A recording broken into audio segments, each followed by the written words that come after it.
কালি বোলে ৰকিবুল হুছেইনে দাদাগিৰিও কৰে। মই বহুত দিন আগতে কৈছো ৰকিবুল হুছেইনৰ দাদাগিৰি মানে নিমকি গুণ্ডাৰ দাদাগিৰি, ইয়াত কোনো ভেলু নাই।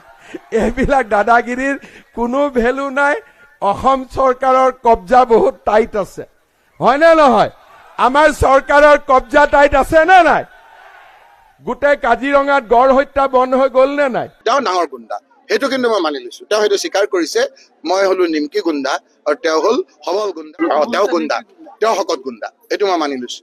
কাৰণ তেওঁ আলফাৰ নামত পইচা তুলিব পাৰিছিল, ৰঙা চুৱেটাৰ পিন্ধি তেওঁ মানুহ মাৰিব পাৰিছিল, তেওঁ আপোনাৰ বন্দুক ৰাখিব পাৰিছিল, ৰিভলভাৰ হাতে লুতে ধৰা পৰিছিলে। তেওঁ ডাঙৰ গুণ্ডা, সেইটো কিন্তু মই মানি লৈছো। তেওঁ সেইটো স্বীকাৰ কৰিছে, মই হলো নিমকি গুণ্ডা আৰু তেওঁ হল সবল গুণ্ডা। তেওঁৰ হাতত বন্দুক আছিল, ধৰা পৰিছে। তেওঁ পইচা তুলিব গৈ ধৰা পৰিছে। তেওঁ যে এজন সবল গুণ্ডা, সেই কথাটো মই তেওঁৰ কথাটোত একমত। কালি বোলে ৰকিবুল হুছেইনে দাদাগিৰিও কৰে। মই বহুত দিন আগতে কৈছো ৰকিবুল হুছেইনৰ দাদাগিৰি মানে নিমকি গুণ্ডাৰ দাদাগিৰি, ইয়াত কোনো ভেলু নাই। এইবিলাক দাদাগিৰিৰ কোনো ভেলু নাই। অসম চৰকাৰৰ কব্জা বহুত টাইট আছে, হয় নে নহয়? আমাৰ চৰকাৰৰ কব্জা টাইট আছে নে নাই?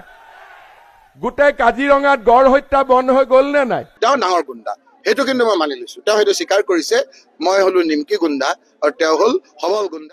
তেওঁ গুণ্ডা, তেওঁ শকত গুণ্ডা, এইটো মই মানি লৈছো।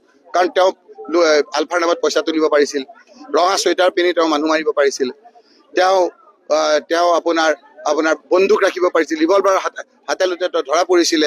তেওঁ ডাঙৰ গুণ্ডা, সেইটো কিন্তু মই মানি লৈছো। তেওঁ সেইটো স্বীকাৰ কৰিছে, মই হলো নিমকি গুণ্ডা আৰু তেওঁ হল সবল গুণ্ডা। তেওঁৰ হাতত বন্দুক আছিল, ধৰা পৰিছে। তেওঁ পইচা তুলিব গৈ ধৰা পৰিছে। তেওঁ যে এজন সবল গুণ্ডা, সেই কথাটো মই তেওঁৰ কথাটোত একমত।